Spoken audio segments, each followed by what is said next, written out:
Yo, what is going on, everyone? My name is Nick, or The Notorious Fantasy, and in today's video, we're going to be going in depth into my week number 12 DraftKings Contenders. We're going to be talking about the top 8 quarterbacks, running backs, wide receivers, and tight ends in terms of optimal percentage for the Sunday main slate. But before we could get into things, I would like to ask that if you guys are new to the channel and you do end up enjoying today's video, do you please make sure to hit that subscribe button down below and click the notification bell while you're down there so you're notified by all of this luxurious content we have on the channel. Make sure you leave a like on today's video as well. It helps us out a ton. If you want to follow me on Twitter, please do so at NotoriousFNTSY. We're going to be talking about our sponsor, BetMGM, who have a great offer for you. Bet $10, win $200 in free bets if you're a brand new user to BetMGM on any pre-game World Cup money line. We're going to be talking about it more in depth a little bit later. So without further ado, let's get into my week number 12, DraftKings Contenders. We begin with the quarterback position at number 8 with Trevor Lawrence of the Jacksonville Jaguars going up against the Baltimore Ravens at home in Jacksonville, 5,500. On DraftKings this week, Derek Carr of the Las Vegas Raiders going up against the Seattle Seahawks in Seattle,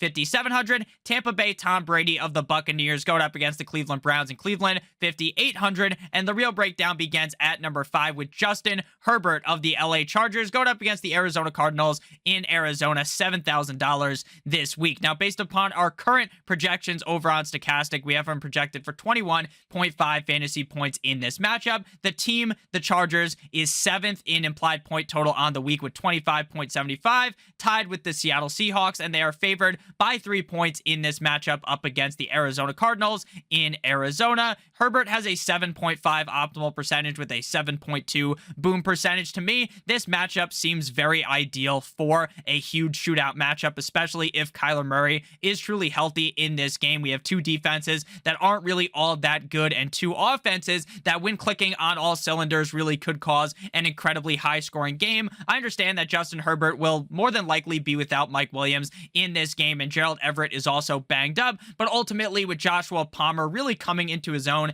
this year, Keenan Allen back looking really healthy, Austin Eckler, there are a lot of weapons for Justin Herbert to throw the ball to, and again, I do really like this matchup up against the Cardinals, so Justin Herbert is quarterback number 5. At number 4, we have Jimmy Garoppolo, quarterback of the San Francisco 49ers, going up against the New Orleans Saints at home in San Francisco, 5,600 on DraftKings this week. We currently have him projected for 17.3 fantasy points. The 49ers team is 6th in implied point total on the week with 26.25, and they are favored by 9.5 points up against Andy Dalton and the New Orleans Saints. 9.7 optimal percentage for Jimmy G, 7.4 boom percentage for Jimmy Garoppolo. Now, the issue with Jimmy Garoppolo is the fact that we never really see him really take things over the top and finish as a top 3 quarterback in DraftKings scoring. Normally, Jimmy Garoppolo is one of those guys that just has a decent game, but he never really takes you over the top. But with how the Saints have played recently, we've seen some real boom games out of them, that maybe this game could be a little bit high scoring if the 49ers defense kind of lets up on the gas a little and has a worse game. Jimmy Garoppolo was wheeling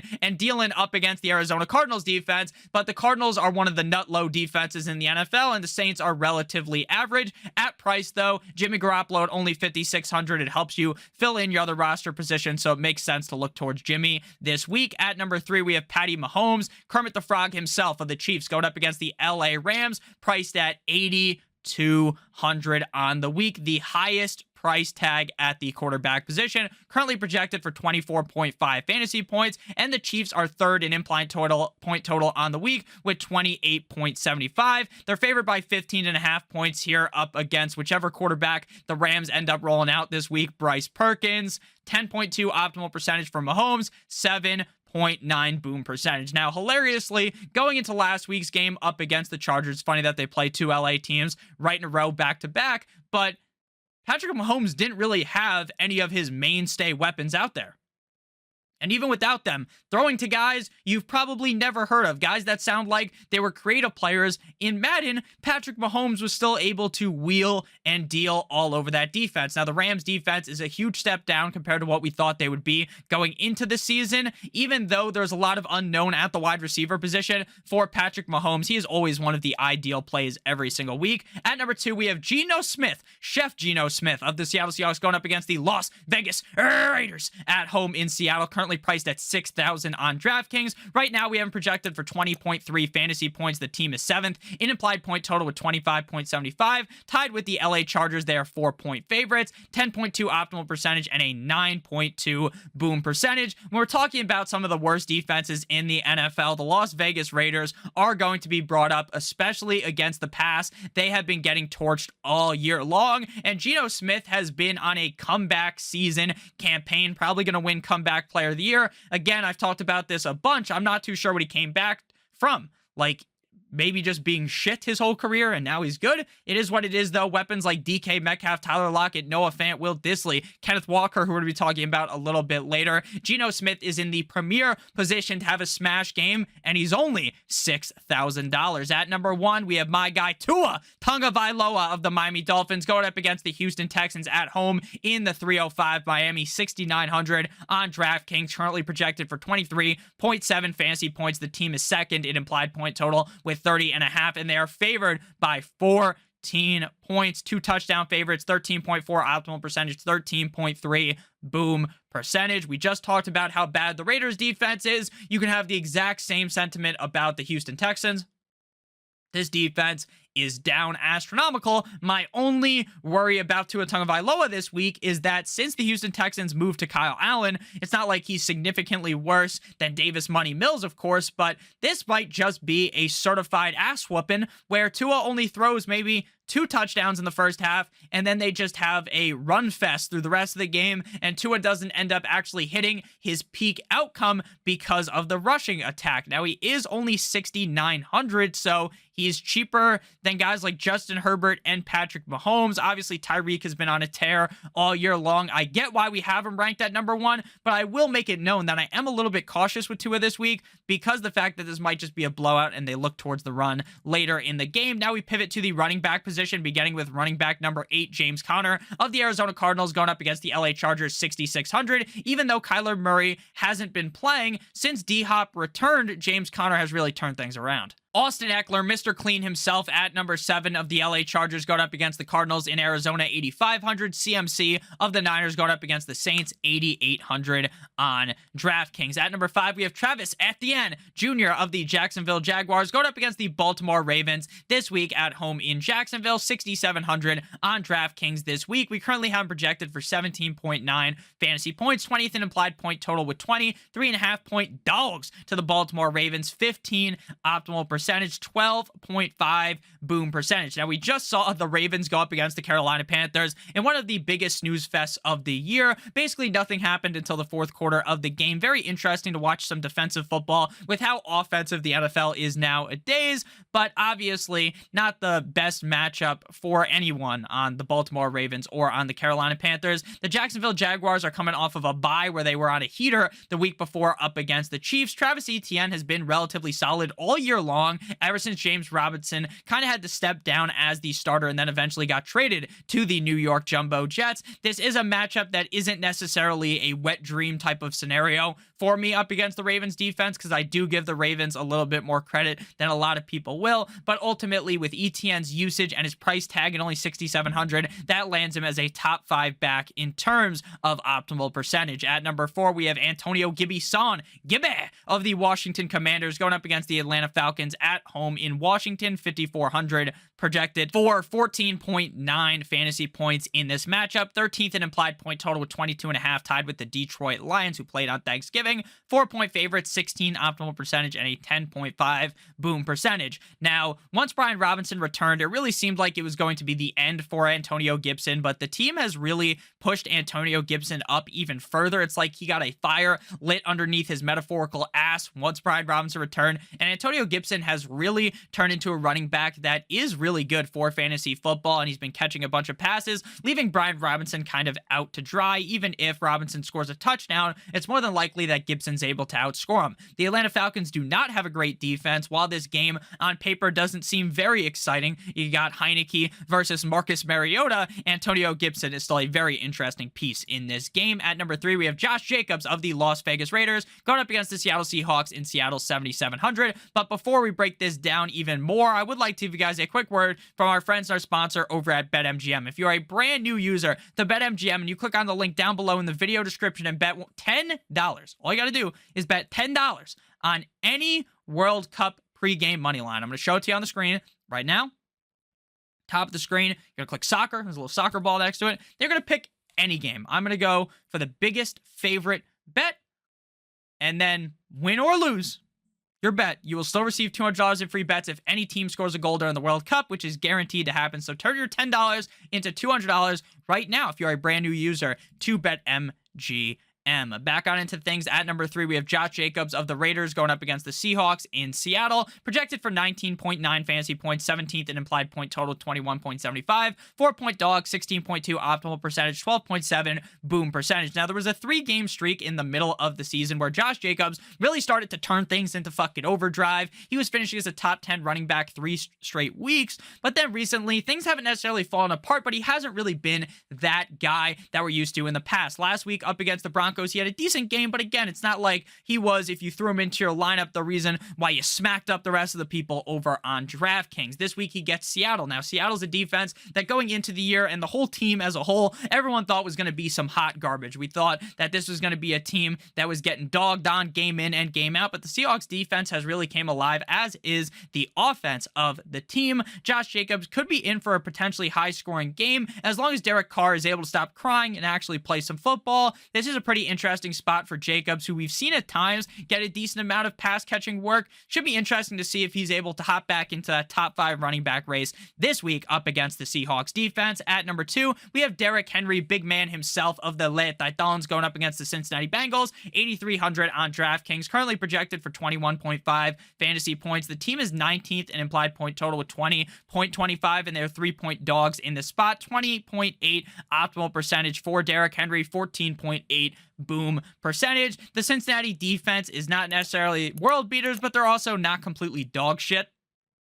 Derrick Henry has been relatively solid all season long, and we all know that kind of old verbiage about how Derrick Henry, once it gets cold, it's harder to tackle him, and obviously it's starting to get extremely fucking cold because it's almost December. Derrick Henry is always a guy that you can rely on week in and week out. Will he be able to be that guy that booms this week? 14.8% chance that he booms.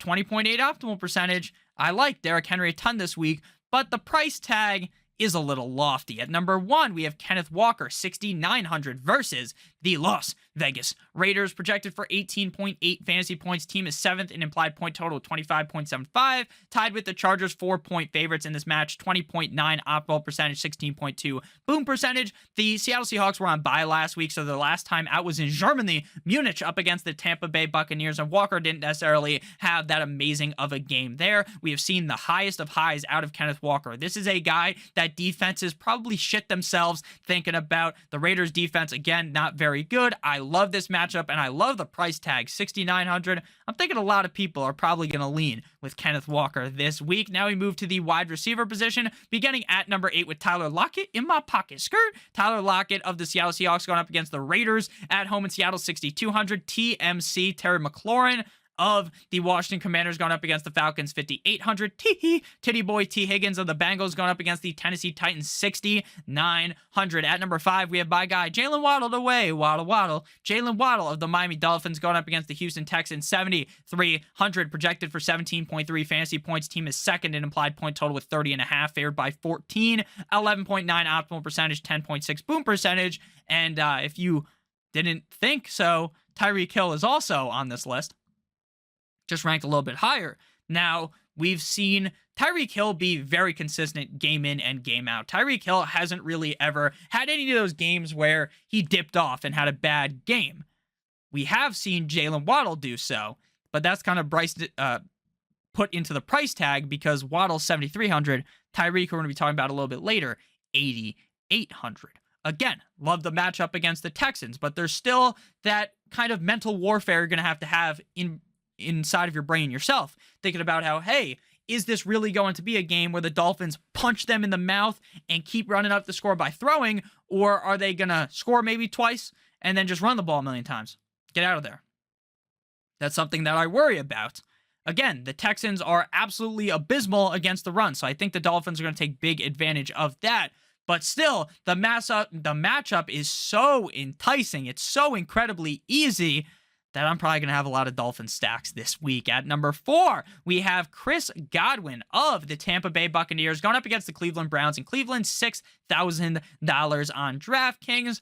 If you asked me going into the season, week 12, a fully healthy Godwin, what his price would be, I would probably have told you higher than $6,000. But Godwin's been a little bit not so hot this year. Projected for 15.7 fantasy points. Team is 11th in implied point total with 22.75, tied with the Arizona Cardinals. 3-point favorites, 12.5. Optimal percentage, 12.1. Boom percentage. Now, Godwin's a guy that continues to week in and week in get volume. You try to chase the volume. He keeps getting the volume, but he's not doing too much with it. Tom Brady is the king of throwing the ball to these guys and them just miraculously dropping it.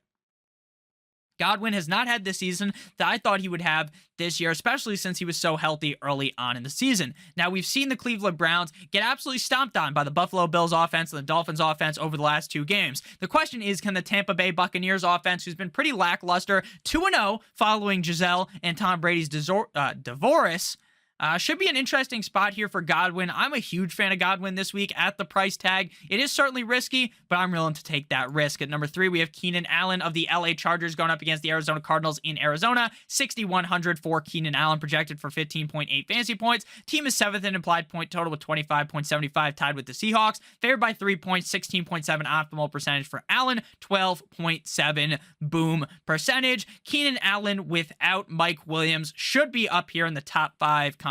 Now, obviously, Joshua Palmer went absolutely bananas last week. Joshua Palmer had a huge game, but Keenan Allen did look healthy. That's the most healthy I've seen Keenan Allen look all season, as if he's played like a million games, right? He's been out a majority of the year.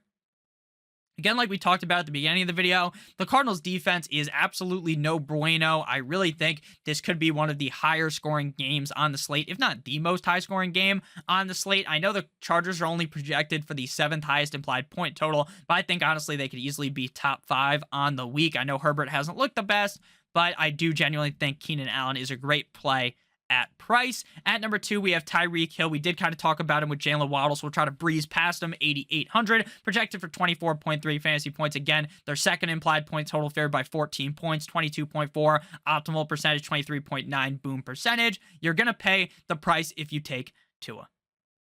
If you're afraid of this crazy touchdown narrative where, hey, maybe they're just beating him up early and they start running late, which I am, then maybe you play less Tyreek Hill. But at the end of the day, while he did have a down game last time out prior to their bye, can you really get off of a guy that is just destroying NFL DBs game in and game out up against one of the worst defensive units in the NFL? The answer is probably no. At number 1, we have probably the biggest risk on this list, but while our projections like him, I also like him. Garrett Wilson of the Jets going up against the Chicago Bears, 4,300, projected for 14.5 fantasy points, 16th in implied point total with 22, 5.5 point dogs, 25.7 optimal percentage, 19.4 boom percentage. Zach Wilson absolutely was a disaster last week up against the Patriots. I don't think anyone or their mother could have seen this coming. This was a type of a game where you look back at it and you're like, how did that even happen? Like, how did the offense perform that abysmally bad? Now they get the Chicago Bears. They bench Zach Wilson. They go with Magic Mike White, and should be an interesting spot. The Bears defense, obviously not the best. After making those trades, Garrett Wilson has looked incredible at times, not so hot at other times. A lot of people might be scared. Even though he's 4,300, people might be nervous about Mike White. I'm not, and I'm rocking with Garrett Wilson. If you guys have enjoyed the video thus far, make sure you hit that like button down below, as well as hitting that subscribe button. It helps us out a ton. If you got any questions, ask them down below in the comment section. Now we move to the final position here, the tight end position. Foster Moreau at 8 of the Raiders going up against the Seahawks, 3,400 in Seattle. Noah Fant of the Seahawks going up against the Raiders. You guessed it, in Seattle, 3,200. Tyler Conklin of the Jets going up against the Bears, 3,100. At 5, we have Higbee of the Rams going up against the Kansas City Chiefs, 4,200. Projected for 10 fantasy points, 32nd in implied point total with 13.25. 15.5 point dogs, 9.2 optimal percentage, 6.5 boom percentage. When a team is projected to score less than 2 touchdowns, typically that is a clear situation that you want to fade. Now, Higbee might be the best weapon out there, and Bryce Perkins looks like he wants to throw him the ball. The Chiefs defense is no joke. Again, I get why we like him. The price tag's nice. But he's kind of one of those guys that I'm not going to have much of. On Sunday, at number 4, we have Hayden Hurst of the Bengals going up against the Lehigh Dons in Tennessee, 3,300. Projected for 8.2 fantasy points, 10th in implied point total, 23.25, 3-point favorites, 9.9 optimal percentage, and a 5.7 boom percentage. Jamar Chase's likelihood of playing seems closer to a yes than a no at this point, but it is still very much up in the air and something to monitor all the way up until Sunday. My opinion on Hayden Hurst weighs greatly on if Jamar Chase plays or not. Now, obviously, you could still play Hayden Hurst with Jamar Chase, but his upside would be limited in that case. At number 3, we have Greg Dulcich of the Broncos going up against the Carolina Panthers in Carolina, 3,700 on DraftKings. Projected for 8.5 DK points, 24th in implied point total with 18.75, 1.5 point dogs, 11.7 optimal percentage, 5.1 boom percentage. The Broncos country, this is just a disaster every week. Dulcich is still one of the only bright spots on this offense. The Panthers defense, though, did just absolutely lock down the Ravens offense and throw away the key. I like Dulcich a ton because of price, but I will tell you that this feels like the kind of week where I want to pay up at the tight end position. At number 2, we have Travis Kelce, the Chiefs, going up against the LA Rams, 7,700 on DraftKings, projected for 19.1 fantasy points. Team is 3rd in implied point total with 28.75, 15.5 point favorites, 14.8 boom percentage. Or I lied about that. 14.8 optimal percentage, 18 boom, kaboom, like Call of Duty Zombies boom percentage. So Kelce. This motherfucker is just on a whole nother level. Now, Andrews is kind of on that level, but he's like a step down. Now, the reason why Andrews, spoiler alert, ranked number 1, most likely, because they project similarly, and he is much cheaper at 6,500. But with Kelce, man, oh man, there's not many tight ends in the NFL, really just Kelce and Andrews, that could score 3 touchdowns in a given spot, and it wouldn't surprise me. This week, Kelce has another one of those situations up against the Rams. At number 1, we already teased him. He's already on the screen. Mark Andrews of the Ravens going up against the Jaguars in Jacksonville, 6,500, projected for 16.8 fantasy points. Team is 9th in implied point total, 23.5, 3.5 point favorites, 19.4 optimal percentage, 18.9 boom percentage. Andrews has been on a little bit of a slow track here, but I think they ramp things up here up against the Jaguars in what could be. I don't necessarily think the Jaguars can really keep up with the Ravens, but if the Ravens are firing at all cylinders again, Andrews is one of those guys that can score 3 tugs in a game, so I'm a big fan of Andrews this week. And again, I think a lot of my lineups, I'm going to be paying up the big bucks to get Kelce or Andrews. Thank you guys all so much for watching today's video. If you did end up enjoying, make sure you hit that subscribe button down below as well as hitting that like button. It would help me out a ton. I love all of you guys. Hope you have a great guys' day. And as always, goodbye.